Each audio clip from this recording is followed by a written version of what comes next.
안녕하세요. 과학책방 갈다 대표 천문학 박사 이명현입니다. 여러분들과 함께 우주에 대한 이야기를 할 텐데요. 첫 번째 시간에는 하나와 둘 사이 이런 제목을 가지고 이야기를 나눠보려고 합니다. 하나, 둘, 셋, 넷 이렇게 보통 숫자를 세는데요.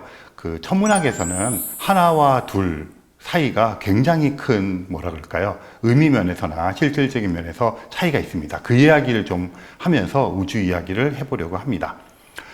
두 번째 시간에는 별을 본다는 것이라는 제목을 가지고 이야기를 해볼 텐데요. 별을 본다고 하면 어떤 생각이 드시나요? 밤하늘에 별을 쳐다보는 것. 그런데 실제로 천문학에서는 천문학자들이 어떻게 별을 보는지, 또 별을 보는 것이 우리에게 어떤 의미가 있는지 이런 이야기들을 해보도록 하겠습니다. 오늘의 주제는 하나와 둘 사이인데요. 토성 다 아시죠? 이 토성을 한번 떠올려 보시면 좋을 것 같아요. 토성하면 뭐가 떠오르시나요? 아마 사진 많이 보셨을 텐데 고리가 있습니다. 토성은 이 고리가 굉장히 아름다운 그런 천체이고요. 그런데 그 토성만 고리를 가지고 있을까? 이런 생각해 보신 적 있으신지 모르겠습니다. 먼저 이 고리를 발견하게 된 연유를 말씀드리겠습니다. 토성은 아시는 것처럼 태양으로부터 좀 굉장히 멀리 떨어진 천체인데요. 제일 가까운 행성, 수성, 그 다음에 어떤 행성이죠? 금성, 그 다음에 지구, 그 다음에 화성, 목성, 토성, 그 다음에 천왕성, 해왕성 이렇게 나갑니다. 그러니까 지구로부터도 아주 멀리 떨어져 있는 행성이라서 우리가 눈으로 볼 때는 밤하늘에서 굉장히 밝은 빛을 내는 천체이긴 하지만 맨눈으로 보면 그냥 여러 별이나 마찬가지로 보입니다. 망원경을 통해서 보면 이 토성이 가지고 있는 이 아름다운 고리를 볼 수가 있는데요. 망원경이 발명되기 전까지는 모든 사람들이 토성에 고리가 있다는 것을 모르고 있었겠죠. 근데 이 토성의 고리가 발견되는 데는 사실은 꽤 오랜 시간이 걸리게 됩니다. 1609년으로 거슬러 올라가는데요. 이때 갈릴레오 갈릴레이라고 하는 아마 그 과학에 관심이 없으신 분들도 다 한 번쯤은 들어보고 했을 그런 인물입니다.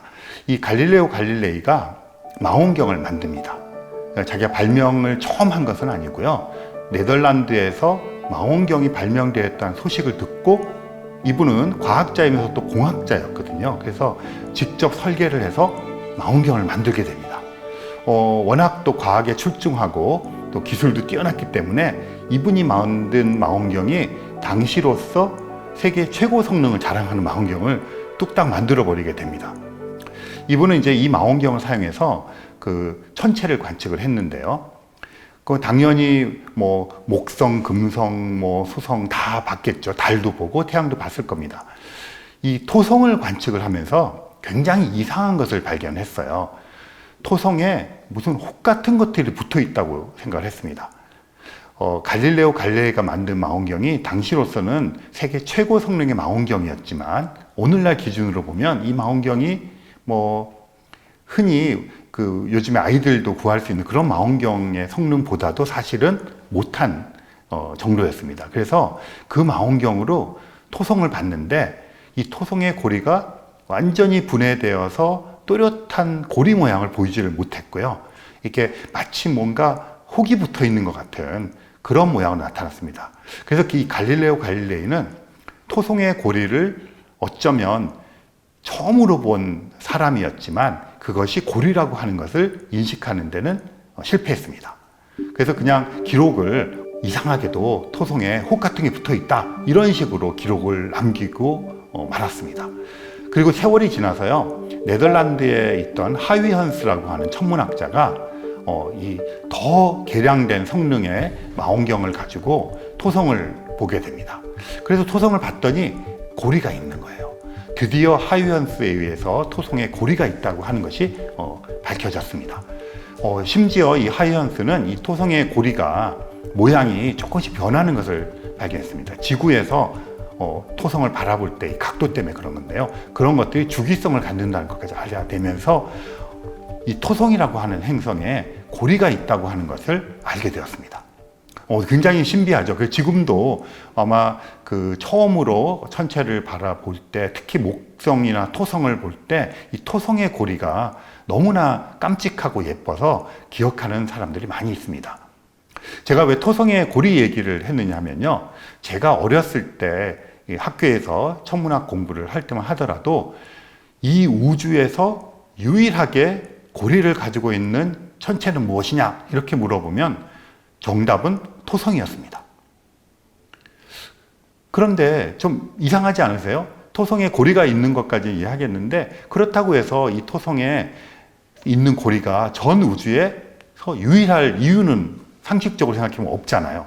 하지만 당시에는 관측된 결과에 따라서 토성에만 고리가 있는 것으로 알려져 있기 때문에 천문학자들은 항상 어떤 것들이 발견이 된 다음부터 그것을 받아들이는 경향이 있거든요. 그래서 토성의 고리 이외에 다른 행성에도 고리가 있을 가능성이 충분히 있음에도 불구하고 우주에서 유일하게 고리를 가지고 있는 천체는 토성이다. 이렇게 받아들이고 있었습니다. 그런데 이론적으로는 여러 가지 이론들이 나오면서 다른 행성에도 고리가 있을 가능성이 제기가 되었죠. 그러다가 차츰차츰 관측하는 도구가 개선되고 발달되기 시작했습니다. 그 말은 망원경이 점점 커지고요. 망원경이 점점 커진다고 하는 이야기는 그렇게 커진 망원경으로 천체를 바라보면 더 어둡게, 더 멀리 있는 것을 더 자세히 볼 수 있다는 말이 됩니다. 그 말은 갈릴레오 갈릴레이가 자신의 망원경으로 토성의 고리를 분해하지 못하고 뭔가가 있다는 것을 알아냈고 하이언스가 토성의 고리라고 하는 것이 있다고 하는 것을 실체적으로 얘기해 줬는데 더 좋은 망원경이 발명이 되면서 토성의 고리가 한 개가 아니라 여러 개로 이루어져 있다. 이런 것들도 우리가 알게 되었거든요. 그리고 이런 발달된 망원경을 가지고 다른 천체를 보았는데 드디어 목성에서 고리가 발견이 되었습니다. 어떻게 이게 굉장히 큰 차이가 있는데요. 처음에 토성에만 고리가 있을 때 천문학자들은 어떤 해석을 하려고 하냐면 왜 토성이라고 하는 천체에만 고리가 있을까? 그리고 당시로서 목성이나 천왕성이나 해왕성이나 이런 곳에 고리가 없는 줄 알고 있었기 때문에 왜 다른 행성에는 고리가 없는데 토성에만 고리가 있을까? 이게 천문학자들이 해결해야 될 굉장히 중요한 천문학적인 문제였겠죠. 그래서 왜 토성에만 존재하는가를 해결하려고 그 답을 얻으려고 굉장히 많은 노력을 했습니다. 그래서 여러 이론들이 나왔죠.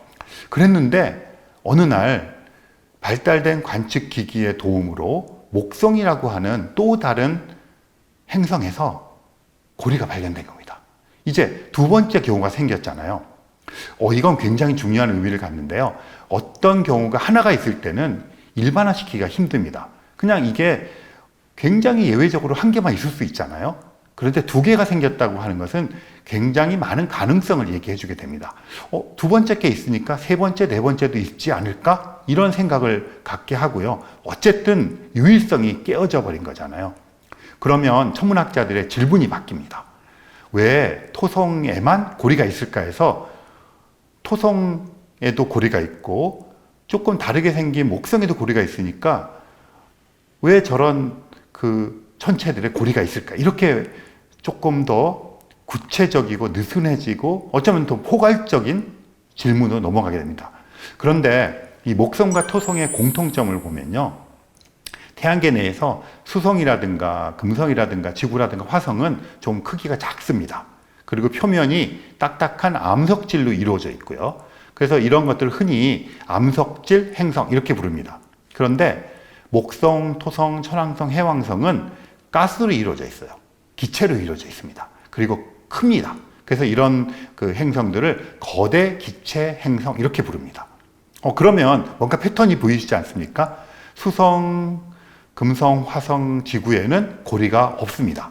이런 탐사선들이 다 가봤거든요. 고리가 없어요. 그런데 거대 기체 천체인 목성과 토성에 고리가 있다. 어떤 질문을 떠올릴 수 있을 것 같으십니까? 그래서 천문학자들은 토성의 고리가 유일하게 알려져 있을 때는 왜 토성에만 고리가 있을까? 이런 질문을 하다가 이제는 왜 거대 기체 행성에는 고리가 있고 암석질 행성에는 고리가 없을까? 이렇게 질문이 바뀌게 됩니다. 그렇게 해서 왜 그런지를 탐색해 나가다 보니까 또 다른 거대 기체 행성들이 있잖아요. 천왕성, 해왕성. 그러면 자연스럽게 질문이 이렇게 바뀝니다. 그러면 천왕성에도 고리가 있을까? 해왕성에도 고리가 있을까? 굉장히 자연스럽게 그런 질문이 도출되지 않겠습니까? 그러면 그 다음 작업은 어떤 것이냐면, 그러면 천왕성에 고리가 있는지 해왕성에 고리가 있는지를 알아보려면 어떤 작업을 해야 될까? 또는 얼마나 큰 망원경이 필요할까? 어떤 관측 도구를 사용하면 거기에 실제로 고리가 있는지 없는지를 찾아낼 수 있을까? 이렇게 질문이 바뀌게 됩니다. 토성에 고리가 있는 것이 우주에서 유일하다고 생각했을 때 했던 질문이랑 지금 두 번째 고리가 있는 천체인 목성이 발견해서 됐잖아요. 그런 발견이 된 이후의 질문이 이렇게 극적으로 바뀌지 않습니까? 그러니까 굉장히 근원적인 질문이 바뀌어버리는 거죠. 그래서 이 하나와 둘 사이, 하나의 샘플과 두 개의 샘플이 있는 것은 이렇게 엄청나게 질문을 바꿔버리는 발견이 되겠죠. 그러면 어떻게 됐을까요? 목성에서 고리가 발견이 된 것은 이제 알겠는데, 그러면 이번에는 천왕성, 해왕성으로 넘어가야 되지 않습니까? 천왕성에서 고리가 발견이 되었을까요? 보이저라고 하는 태양계 외곽에 있는 거대 기체 행성을 관측하는 탐사선이 1977년 8월 달에 보이저 2호, 9월 달에 보이저 1호가 발사가 되어서 목성, 토성을 거쳐서 천왕성, 해왕성을 관측했습니다.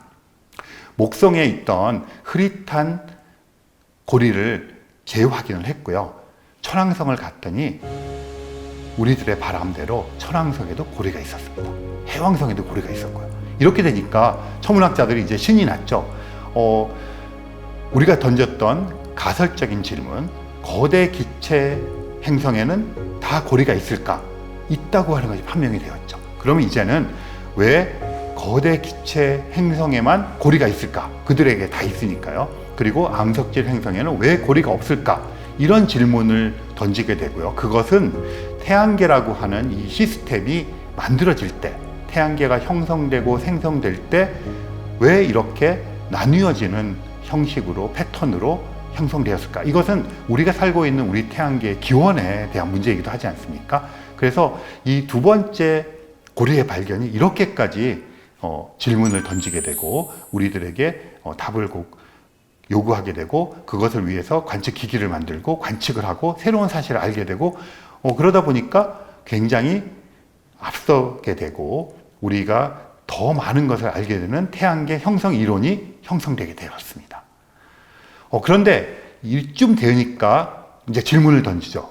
왜 거대 기체 행성에는 고리가 있을까 하는 질문에서 또 이것과 파트너가 되는 질문으로, 그렇다면 지구를 비롯한 이런 암석질 행성에는 왜 고리가 없을까? 이런 모든 것들에 답을 할 수 있어야만 그야말로 조금 더 완벽한 태양계 이론을 만들 수 있지 않겠습니까? 그래서 이제 연구를 하기 시작했는데요. 그런 질문에 답을 하기 위해서 여러 이론들을 하고 있는 와중에 예기치 않은 또 다른 천문학자들을 당혹스럽게 만드는 발견이 되었습니다. 이 태양계 내에는 행성이라고 하는 것들 이외에도 다른 천체들이 있습니다. 행성이라고 하게 되면 수성, 금성, 지구, 화성, 목성, 토성, 그리고 천왕성, 해왕성이 있습니다. 예전에는 명왕성이 있었죠. 근데 명왕성은 2006년 무렵에 명왕성은 이제 행성의 지위에서 내려와서 지금은 외소 행성이라고 하는 그런 지위를 갖게 되었습니다. 그런데 이 외소 행성은 명왕성뿐 아니라 몇 개가 더 같이 발견이 되어서 명명이 되었는데요. 행성은 아니지만 행성에 준해서 태양 주위를 돌고 있는데, 얘네들은 굉장히 찌그러진 타원 궤도를 돌고 있고요. 태양을 주는 경사각도 굉장히 심하고 해서 그런 특징들을 가지고 있고 좀 작습니다. 이런 것들을 이제 외소 행성이라고 부르는데, 이 외소 행성 중에 하우메아라고 하는 외소 행성에서 고리가 덜컥 발견된 거예요. 그럼 이게 외소 행성은 지금 지구나 뭐 금성이나 화성보다도 더 작은 천체고요. 그래서 또 외소 행성이라고 하는 다른 카테고리를 분류를 해놨는데 이런 곳에서 고리가 발견된 겁니다. 그러면 지금 방정식이 깨졌잖아요. 거대 기체 행성에서는 고리가 있고 태양에서 가까운 지구나 금성 같은 곳에서는 고리가 없고, 이게 방정식이었는데 저 멀리 떨어져 있는 외소 행성에도 고리가 발견되었다. 이렇게 되니까 이제 질문이 어떻게 바뀌겠습니까? 태양계에 있는 어떤 천체들에서든 고리가 존재할 수 있다. 그런데 왜 지금 고리가 존재하는 천체와 고리가 지금은 존재하지 않는 천체로 바뀌었을까? 이렇게 질문이 바뀌었고요. 그러다 보니까 또 질문이 던져집니다. 지금 토성에 있는 그 고리가 그러면 토성이 생길 때부터 있어서 지금까지 있고 영원히 있는 걸까? 아니면 어느 시점에 생겼다가 없어지는 것일까? 굉장히 지금 질문이 구체적으로 바뀌지 않았습니까? 이러다 보니까 태양계 형성 이론이 뭐라 그럴까요? 아주 자세한 것들까지 맞춰져야 되는 것을 갖고, 그 말은 우리가 태양계 기원에 대해서 정말 하나하나 세세하게 맞춰주는 그런 이론이 필요하게 되었다는 거죠. 그래서 이 외소 행성에서는 이런 것들이 발견되었고요. 그러다 보니까 이제 질문이 지구에서도 어느 순간에 고리가 있었을까? 아니면 소행성 같은 또 다른 천체에서도 고리가 있을까? 그래서 그런 걸 찾아보게 되었는데요. 재밌게도 차리클로라고 하는 소행성 주위에서도 고리가 발견이 되었습니다. 이렇게 되니까 일단 질문이 이렇게 됩니다. 태양계에 있는 모든 천체들은 한때 고리를 가질 수 있다. 이렇게 이제 결론이 났고요. 그들은 어느 시기에 고리를 갖다가 어느 시기에 고리를 갖지 않게 되는 것 같다. 그리고 질문이 왜? 언제? 왜? 이렇게 질문이 바뀌게 되는 겁니다. 이렇게 되다 보니까 또 질문이 되죠. 외소 행성에도 고리가 있고 소행성에도 고리가 있으면 해성에도 고리가 있을까? 뭐 이런 질문을 하게 되죠. 그래서 그걸 찾아봤더니 해성에도 고리가 있다는 것이 발견이 되었습니다. 이게 굉장히 재밌는데요. 해성은 아시다시피 꼬리가 긴 천체를 말하는데요. 여기에도 칠혼이라고 하는 해성에서도 고리가 발견이 되었습니다. 이쯤 되면 질문이 이제 거꾸로 왜 지구나 화성 같은 작은 암석질 천체에는 고리가 없을까? 라고 하는 질문이 대두가 되게 되고요. 그러면 지구 같은 곳에 주위를 돌고 있는 위성들이 있지 않습니까? 달 같은. 그럼 이 위성들 주위에도 고리가 있을까? 이렇게 이제 구체화되기 시작합니다. 그래서 이제 질문들이 이렇게 나가고요. 그 다음에 또 굉장히 근원적인 질문을 이제 던지게 되는데, 태양계 내에 있는 천체들은 어쨌든 고리가 다 생길 수 있다. 그런데 왜 지금 시점에서 없고 지금 시점에서 있을까? 그리고 언제 생겼다, 언제 없어질까? 이렇게 이제 구체적으로 되었잖아요. 그런데 이제 질문을 태양계 바깥까지 넓혀가서 태양계 바깥에서 발견된 행성을 외계 행성이라고 부르거든요. 그러면 이런 외계 행성에도 고리가 있을까? 이런 질문도 해볼 수 있잖아요. 현재까지 태양계 바깥에 있는 외계 행성에서 6,000개 이상의 외계 행성이 판명이 되었습니다. 그들의 이제 뭐 질량이라든가 궤도라든가 주기라든가 이런 것들이 발견이 되어서 외계 행성이라는 게 확정된 것들만 6,000개가 넘습니다. 이런 것들 중에서 관측을 해보니까 예를 들어서 J1407b라고 하는 토성보다 조금 큰 그런 외계 행성인데요. 이 행성에서 고리가 있는 것으로 관측이 되었습니다. 이렇게 되니까 그냥 우리 태양계 내에 있는 천체들뿐 아니라 온 우주에 있는 천체들이 고리라고 하는 것을 갖는 것은 굉장히 자연스러운 현상이다. 이렇게 되어버리는 것이죠. 그러면 비단 우리 태양계의 형성 이론뿐 아니라 태양계 같은 또 다른 태양계, 이런 걸 우리가 행성계 또는 또 다른 태양계 이렇게 부르는데요. 이런 모든 것들이 고리를 가질 수 있다. 이렇게 됩니다. 그러니까 이 고리라고 하는 것이 토성에만 있던 것에서 목성이라고 하는 다른 천체에서 두 번째 고리가 발견됨으로써 지금 제가 말씀드리는 이런 질문들까지 세세하게 되었고요. 이런 것들이 태양계뿐 아니라 태양계를 벗어난 곳에 있는 외계 행성의 고리까지 확장이 됨으로써 이제는 행성이라고 하는 것의 생성, 그 행성에 속해 있는 행성계, 이건 또 다른 말로 하면 항성계라고도 부르는데요. 이런 항성계, 행성계가 생길 때 고리라고 하는 것이 어느 시점에서 생겼다가 어느 시점에서 소멸되는 이런 것들을 다 설명을 해줘야 되는 아주 보편적인 행성 이론을 우리가 갖춰야만 된다고 하는 것을 두 번째 목성의 고리로부터 시작된 이 발견이 요청하게 되는 것이죠. 그래서 지금은 천문학자들이 태양계의 형성 이론 또는 확장되어서 행성계의 보편적인 형성 이론을 이야기할 때 이 고리의 형성이라고 하는 요소를 빠뜨릴 수가 없게 됩니다. 빠뜨리는 것은 이제 이론을 받아주지도 않겠죠. 이런 상황이 되었습니다. 조금 더 질문을 몇 가지 더 해볼까요? 사람들이 이런 질문을 하기 시작했습니다. 그렇다면 이런 고리 중에 토성의 고리가 대표적이었지 않습니까? 그럼 토성의 고리가 있는데 이게 토성이 그러면 생길 때부터 같이 생겼을 것인가? 아니면 토성이 형성되고 나서 어느 시점에 생겼을 것인가? 그리고 또 질문을 이렇게 던질 수 있지 않겠습니까? 이 토성의 고리는 지금 만들어지고 있는 것일까? 없어지고 있는 것일까? 더 나아가면 토성의 고리는 언제 없어질까? 이런 생각을 해보지 않겠습니까? 그래서 천문학자들이 이 토성을 그전에는 토성에 고리가 있구나, 왜 있을까? 이런 질문에서 지금 말씀드린 것처럼 굉장히 구체적인 질문을 던지기 시작했습니다. 일단 질문이 던져지면 그 질문에 답하기 위한 노력을 하게 되는데요. 가설을 세우고 이론을 세우고 그런 것을 확인하기 위해서 어떤 관측 장비가 필요할까를 생각하고 그런 관측 장비들을 만듭니다. 그리고 만든 관측 장비로 관측을 하고 해석을 하게 되죠. 그래서 최근에 토성의 고리에 대한 이런 논문들이 굉장히 많이 나오고 있는데요. 토성에서 고리가 지금 이 시점에서 막 없어지고 있다고 하는 논문이 발표되면서 천문학계를 막 뒤흔든 적이 있습니다. 그 말은 토성의 고리가 소멸되고 있다는 것이죠. 그럼 이걸 어떻게 알았을까요? 좀 쉽게 설명을 드리면 토성의 고리가 있는데 이 고리로 끊임없이 물질이 유입이 되어 가고 있으면 이 토성의 고리가 자라나고 있는 거잖아요. 그러면 우리가 그냥 상식적으로 토성의 고리가 지금 현재도 만들어지고 있다, 이렇게 말을 할 수가 있겠고요. 토성의 고리가 이제 얼음 알갱이 같은 물질로 이루어져 있는데 이것들이 물질이 바깥으로 계속 나아가고 있어요. 빠져나가고 있어요.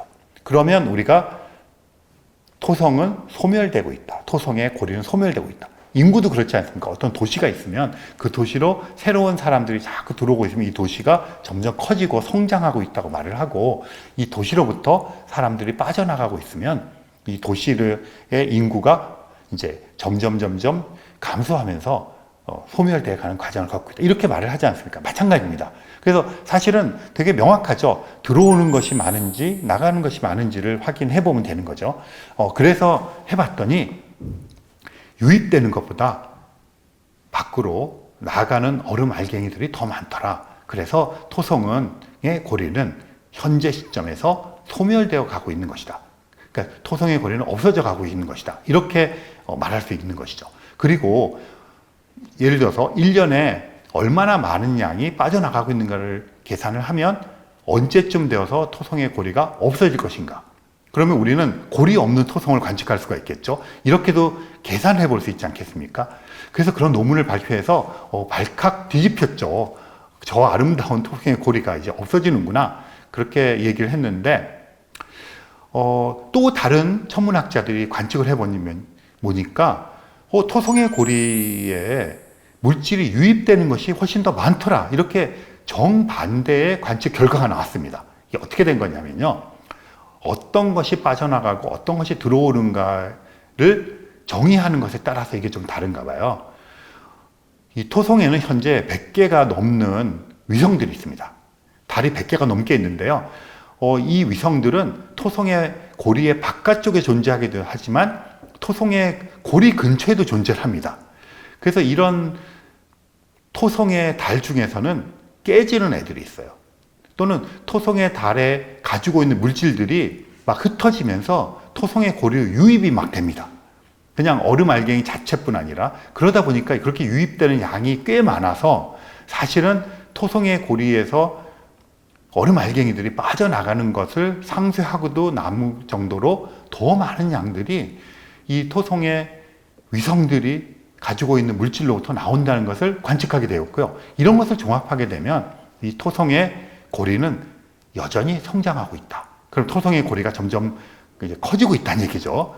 그렇다면 토성의 고리는 아직도 만들어지는 단계다. 흥미롭지 않습니까? 그래서 이 토성의 고리가 언제 만들어졌고 지금도 만들어지고 있는 것인가 없어지고 있는 것인가 언제 소멸될 것인가 이것은 아직도 열려있는 질문이고요. 많은 천문학자들이 이 질문에 답을 하기 위해서 매진하고 있습니다. 그러면 이제 질문이 자연스럽게 목성의 고리는 언제 생겼고 언제 없어질까? 천왕성과 해왕성의 고리는 언제 생겼고 언제 없어질까? 이런 질문으로 넘어가겠죠. 그리고 또 재밌는 것은요. 이 목성의 고리는 굉장히 또렷하고 지상에 있는 망원경으로도 보일 정도 또렷한데 목성이나 천왕성, 해왕성의 고리는 굉장히 옅어요. 그리고 지상에 있는 망원경이 잘 보이지 않습니다. 그리고 또 한 가지는 성분이 좀 달라요. 그 토성의 고리는 주로 얼음 알갱이로 이루어져 있는데요. 목성의 고리는 주로 먼지 성분으로 이루어져 있답니다. 먼지, 그러니까 또 왜 같은 거대 기체 천체인데 한 곳에서는 얼음 알갱이로 이루어졌고 또 한쪽에서는 먼지로 이루어졌을까? 이런 것도 이제는 태양계 형성 이론을 하는 천문학자는 답을 해야 되는 거죠. 그러니까 이게 하나만 알고 있을 때는 아주 포괄적인 답을 하고 하면 태양계 형성 이론을 얼추 내놓을 수가 있었는데 지금 태양계 형성 이론을 나아가서는 행성계와 항성계 형성 이론을 말하는 천문학자들은 이제 골치가 아파졌어요. 이런 세세한 것들까지 다 맞춰야 되는 지경에 이르렀습니다. 여기에 더 어려운 질문이 있습니다. 화성에는 왜 고리가 없을까? 그럼 또 이 질문을 조금 더 구체적으로 하면 화성에는 한때 고리가 있었을까? 또는 화성의 어느 시점의 미래에서는 고리가 있을 수 있을까? 그 다음 질문 뭐겠습니까? 더 흥미로운 질문은 지구겠죠. 이 지구에는 고리가 있을까? 이런 걸 생각해 보지 않을 이유가 없지 않습니까? 더군다나 우리가 관련된 거잖아요. 그러다 보니까 이 지구라고 하는 우리가 살고 있는 곳에 한때 고리가 있었을까? 또는 어느 시점에서 고리가 있을 수 있을까? 지금 지구에는 거의 달이 한 개밖에 없습니다. 물론 두 번째 달, 세 번째 달을 주장하시는 분들이 있어요. 예를 들어서 달이라고 하는 것이 무엇일까 이런 정의에 따라서 어떤 한 1m쯤 되는 돌멩이 같은 것들이 지구를 한 20년 돌다가 없어졌다고 쳐봅시다. 그러면 이렇게 돌고 없어졌던 이 돌멩이를 지구의 달이라고 할 수 있을까요? 지구를 돌았으니까 달이라고 할 수 있지만 이런 기준들이 명확하지 않고 지금도 지구 주위를 돌고 있는 이런 작은 돌멩이들이 있거든요. 그런 것들을 달이라고 할 수 있을까? 이런 의문도 가질 수가 있는데요. 지금 달은 꽤 큽니다. 지구의 크기에 비해서 한 4분의 1 정도 크기를 가지고 있고요. 꽤 큰 크기를 가지고 있어서 굉장히 안정적으로 지구를 돌고 있는데 영원할까? 이런 질문을 던져볼 수 있지 않겠습니까? 사실 지금 지구의 달은 태양계가 형성될 때 지구와 더불어서 형성되었던 것이 그대로 있는 게 아닙니다. 지구도 마찬가지고요. 아주 원시 태양계 시절에 지구는 원시 지구라는 형태로 형성이 되었었는데 이게 돌고 있었는데 화성 크기만한 어떤 원시 화성 크기만한 천체라고 쳐봅시다. 그게 지구로 충돌을 한 거예요. 그래서 충돌을 하다 보니까 지구도 거의 다 파괴가 되고 또 충돌했던 화성 크기만한 어떤 다른 천체도 원시 천체도 파괴가 되었습니다. 이렇게 파괴가 되었던 것들이 서로의 중력에 의해서 다시 뭉치는 과정을 거쳤고요. 그러면서 지금의 지구와 지금의 달이 형성되었습니다. 그러니까 지금 지구와 달은 원시 행성 형식으로 태양계 초창기에 있던 모습을 그대로 유지하는 것이 아니라 그렇게 형성됐던 원시 지구가 충돌해서 한번 깨졌다가 재구성이 되면서 지구와 달이라는 형태로 형성이 된 것이죠. 그런 전력이 한번 있습니다. 그리고 나서 지금 한 46억 년을 쭉 오고 있는 건데요. 이 달이 지금 자체적으로 그냥 스스로 깨질 위험성은 없습니다만 또 다른 이러한 충돌 같은 것이 있을 수가 있고 또 역학적인 어떤 불균형에 의해서 달이 깨질 수도 있잖아요. 그렇게 되었을 때 이 파편들이 모여서 지구 주위를 돌면서 고리를 형성할 가능성도 있지 않겠습니까? 한때는 지금의 달이 지구 주위에 있던 그런 그 고리였는데 그것이 뭉쳐져서 달이 되었다고 하는 이론도 한번 제기된 적이 있었는데 그런 것들은 지금 말씀드린 대로 원시 지구 상태에서 충돌에 의해서 지구와 달이 생기는 그런 이론에 의해서 기각이 되었습니다. 그래서 지금은 현재 있는 달이 깨어져서 이런 것들이 지구의 고리가 될 수 있을까? 가능성은 희박하지만 그럴 가능성도 있다. 하지만 굉장히 낮은 가능성을 가지고 있다. 이렇게 얘기를 하고 있습니다. 지구에 고리가 생길 수 있는 또 다른 가능성은 소행성 같은 것들이 지구 궤도에 잡히는 경우입니다. 잡혀서 얘네들이 달과 지구 사이로 들어오면서 깨져버리는 거죠. 깨지고 조금 더 정교한 과정을 거치면서 많이 깨져서 어떤 것들은 지구로 추락을 하고 어떤 건 달로 추락하고 어떤 것들은 빠져나가지만 지구와 달 사이의 궤도를 돌게 되는 이러한 시기에 되면 지구 근처에 고리가 생기는 때가 생기겠죠. 그러면 그런 때에 지구를 상상해 보시면 굉장히 재밌지 않습니까? 지금은 달이 유일한 지구를 도는 천체이기 때문에 우리가 밤하늘을 바라볼 때 그냥 둥그런 달을 바라보겠죠. 그런데 지구 주위를 돌고 있는 고리가 있으면 이 고리가 있는 면 쪽으로 마치 은하수처럼 이것들이 태양빛을 받아서 반사하는 것들 보이고 이런 현상이 벌어지면 굉장히 흥미로운 그런 밤하늘과 낮의 하늘을 우리가 보게 되는 과정을 거칠 거라고 생각합니다. 이런 질문들은 끊임없이 더 던질 수가 있겠죠. 그래서 정리를 해보자면 이렇습니다. 천문학에서 어떤 샘플이 하나가 있을 때는 그 다음 질문으로 넘어가서 더 그런적인 질문을 던지는 것을 천문학자들이 주저합니다. 천문학자들은 굉장히 보편적인 것을 파악하는 사람임에도 불구하고 실제로 관측이 된 두 번째 샘플이 발견이 되기 전까지는 머뭇거리는 경향이 있습니다. 토성의 고리가 있는 것만 알려졌을 때는 심지어 이 전체 우주에 고리를 가지고 있는 유일한 천체가 토성이었다고 이렇게 주장을 해왔습니다. 그러다가 목성에서 고리가 발견이 되어서 두 번째 샘플이 생겼잖아요. 그러니까 여기서부터 천문학자들은 상상의 나래를 펴기 시작해서 두 번째, 세 번째 샘플, 패턴화된 것, 그리고 모든 것들로. 그래서 천문학에서의 숫자는 이런 얘기도 합니다. 하나, 둘, 셋, 넷이 아니라 하나, 둘, 여럿이다. 이렇게 얘기를 하기도 합니다. 그리고 하나, 둘, 여럿이 된다면 모두가 된다. 그래서 하나가 되고 둘이 되었을 때는 단지 두 번째 샘플이 아니라 이것을 보편화시킬 수 있는 보편적인 질문으로 나아가는 징검다리가 된다. 이렇게 말씀을 드리겠습니다. 네, 그래서 정리를 해보면 이 두 번째 목성의 고리의 발견이라고 하는 것이 얼마나 엄청난 사건인지 저는 계속 강조해서 말씀을 좀 드리고 싶고요. 그러면 그때부터 과학적 증거를 가진 천문학자들은 정말 그들의 상상의 나래에 날개를 달고 지금 말씀드린 것 같이 이렇게 숱한 구체적인 질문을 던지고 그런 질문에 답을 하기 위한 작업들을 하게 되는 것입니다. 이런 것들이 굉장히 여러 가지가 있는데요. 토성의 고리가 전형적인 하나와 둘 사이의 문제였습니다. 지금 현재 또 이것과 비슷한 상황에 놓여 있고 아직은 하나의 단계에 놓여 있고 둘로 넘어가지 않은 것이 있는데요. 이 외계 생명체라고 하는 것을 찾는 분야입니다. 외계 생명체는 정의하자면 지구라고 하는 행성 바깥에 있는 생명체를 외계 생명체라고 부릅니다. 그런데 이 외계 생명체는 현재까지 발견된 적이 없습니다. 발견이 될 개연성이 높은 곳은 몇 군데가 있지만 발견되지 않았으니까.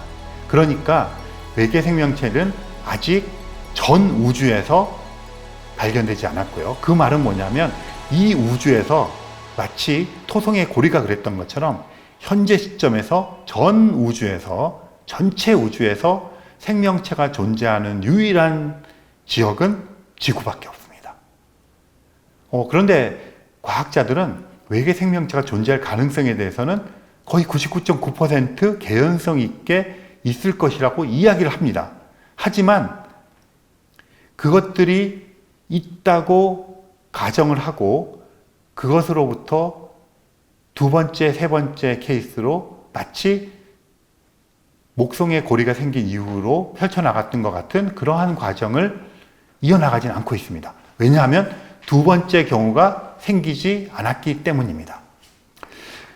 그리고 이 외계 생명체의 탐색은 그래서 한계에서 두 번째 경우를 찾아내기 위한 노력인데 이미 토성의 고리와 목성의 고리를 통해서 우리가 경험한 바가 있지 않습니까? 그래서 그때보다는 훨씬 더 적극적으로 찾으려고 하는 노력을 하고 있습니다. 그런데 조금 더 외계 생명체라고 하는 것에 대한 정의를 좀 얘기를 해봐야겠는데요. 외계라고 하는 것은 지구 바깥이라는 이야기입니다.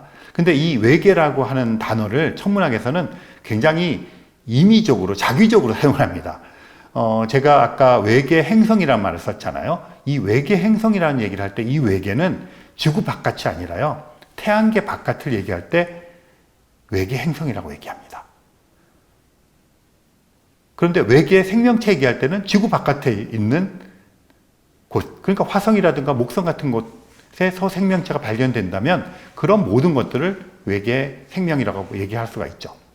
근데 이게 굉장히 어려운 것이요. 아직 샘플이 발견되지 않았기 때문에 어떻게 발견해야 될지를 잘 모릅니다. 그리고 어떤 모습을 갖고 있을지도 잘 몰라요. 그래서 이 외계 행성을 발견하는 것이 굉장히 지금 약간 뭐라 그럴까요? 어떻게 해야 될지를 모르는 그런 단계에 있고요. 그럼에도 불구하고 이 외계 생명체를 찾고 외계 생명체를 연구하는 분야를 우주생물학이라고 하는 분야로 말을 하고 있고요. 이 우주생물학은 지금 천문학에서 가장 확대되고 가장 많은 천문학자들이 달라붙어서 연구하는 분야입니다. 좀 이상하지 않으세요? 연구를 해야 될 대상이 외계 생명체입니다. 우주생물학에서는요. 그런데 우주생물학에서 해야 될 연구 대상이 외계 생명체인데 연구 대상이 없어요. 그런데 우주생물학이 지금 가장 핫한 천문학의 분야입니다. 이게 왜 그러냐면요. 지구에서 생명체를 연구했잖아요. 그런데 지구에서 척박하다고 생각되는 그런 지역들이 있습니다. 말하자면 남극이나 북극 같은 곳이요. 근데 그런 데를 가보면 빙하가 있잖아요. 이 빙하를 깨보니까 빙하 속에 어떤 새우 같은 애들, 이런 또는 미생물 같은 것들이 발견이 되는데 이런 생명체들은 놀랍게도 자기 주변에 부동액을 뿜어낸답니다. 그런 얼음 속에서 살고 있어야 되니까요. 그래서 부동액을 가지고 주변을 녹여서 생명을 유지해 나갑니다. 또는 화산 같은 곳, 심해저 이런 곳에서 생명체가 발견이 되거든요. 이런 건 뭐냐면 우리가 생각하기에 지구라고 하는 환경 조건 속에서는 생명체가 살고 있었잖아요.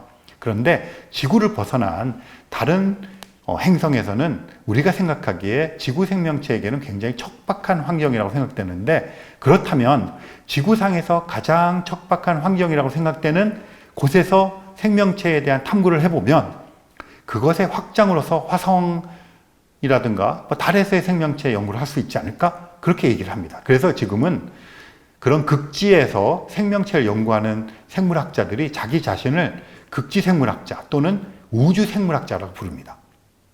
요즘에는 지질학자들이요, 행성지질학자라고 부릅니다. 왜냐하면 지구에서의 토양에 대한 연구를 했으면 그것이 금성이나 달이나 화성에서 토양 연구를 할 수 있지 않습니까?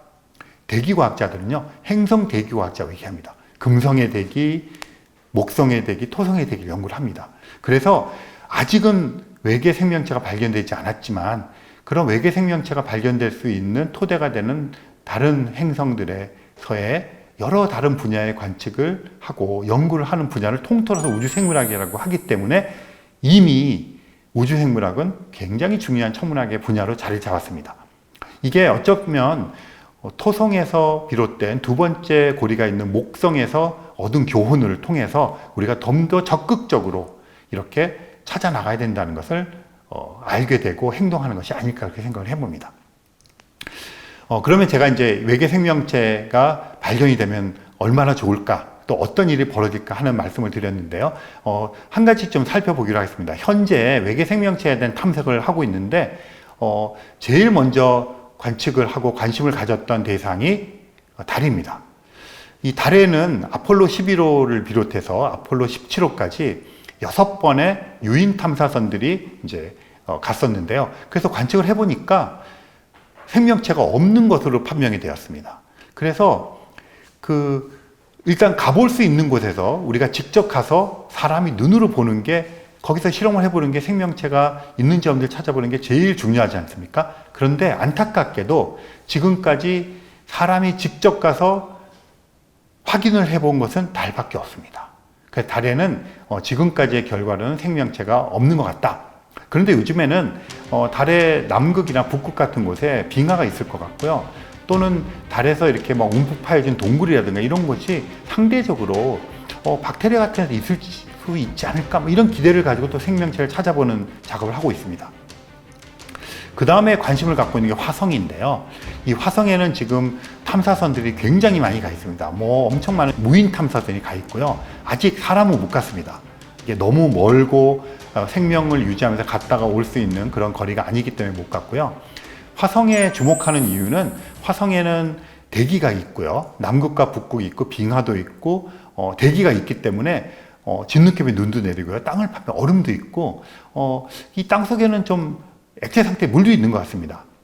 그러니까 생명이 살기에 그나마 좋은 조건이기 때문에 이 화성에서 박테리아 같은 것들을 발견할 수 있지 않을까, 이런 기대를 가지고 지금 화성 탐사선을 많이 보내고 있는데요. 현재는 활발하게 활동하고 있는 화성 탐사선이 미국에서 보낸 퍼서비어런스라는 탐사선이 있습니다. 이 탐사선을 보내서 화성에서의 생명체가 있는지를 찾아보려고 하는 노력인데요. 우리가 기대하는 화성에서의 생명체는 뭐라 그럴까요? 우리 같은 외계인이 아니라 박테리아나 미생물 같은 그런 존재입니다. 그게 왜 중요하냐면 두 번째 케이스가 될 건데, 화성에서 땅을 이렇게 팠는데 만약에 박테리아나 미생물이 발견되었다. 그러니까 두 번째 경우가 되지 않습니까? 그러면 이제 천문학자들은 두 번째 고리를 발견한 목성에서 그 숱한 질문을 던지고 세 번째, 네 번째 경우를 발견했듯이 외계 생명체에 대한 질문을 던지기 시작할 때 이렇게 될 겁니다. 화성에서 만약에 박테리아가 발견되었는데 이제 분석을 할 거 아닙니까? 그랬는데 얘네들이 DNA를 분석을 했는데 그것이 가지고 있는 것을 발견했는데 보니까 지구상에 있는 생명체들은 한 20여 가지의 아미노산으로 된 단백질로부터 그런 것이 만들어지지 않았습니까? 근데 만약에 똑같다. 그러면 과학자들이 이 두 번째 발견을 가지고 이런 이야기를 할 겁니다.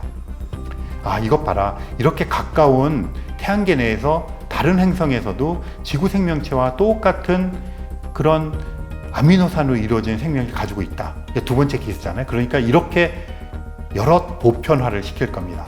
그러니까 이 넓은 우주에 있는 모든 생명체들은 아마도 지구 생명체와 거의 같을 것이다. 이렇게 결론을 내리고 그런 전략을 짜서 발견을 하려고 노력할 겁니다. 그런데 만약에 20개가 아니라 15개의 아미노산 또는 20개지만 조금 다른 종류의 아미노산으로 구성되어 있는 생명을 발견하면 이렇게 할 겁니다. 두 번째 샘플을 가지고 그것 봐라. 이렇게 가까운 곳에서도 서로 다른 아미노산으로 이루어져 있는 생명체를 발견했다는 것은 이 우주에는 우리가 상상할 수 있는 모든 종류의 아미노산의 결합으로 이루어진 생명체가 존재할 가능성이 있다. 그러니까 우리는 모든 가능성을 열어놓고 생명체를 탐색해야 된다. 이렇게 얘기할 것입니다. 정리를 하자면 두 번째 경우가 발견되고 그 외계 생명체가 어떤 아미노산 구조를 가지고 있는 것에 따라서 세 번째, 네 번째 생명체를 찾는 우리들의 전략이 바뀔 것입니다. 질문이 바뀔 것입니다. 그래서 이 두 번째의 외계 생명체 탐색이 굉장히 중요하다 하는 것을 말씀을 드리겠습니다. 오늘 저는 하나와 둘 사이라는 주제를 가지고 천문학에서 이 두 번째 발견이 얼마나 중요할까, 실제로 발견된 목성의 고리의 예를 들어서 말씀을 드렸고요. 아직 발견되지 않은 두 번째 외계 생명체가 가져올 굉장히 중요한 질문, 그렇게 되면 우주 생명의 보편적인 태동에 대한 이야기를 하게 될 날이 올 것입니다. 그래서 이 하나와 둘 사이는 하나, 둘, 셋, 넷이 아니라 하나, 둘, 여러 보편으로 가는 굉장히 중요한 징검다리다. 이렇게 말씀을 드리면서 오늘 강연을 마무리하도록 하겠습니다. 감사합니다.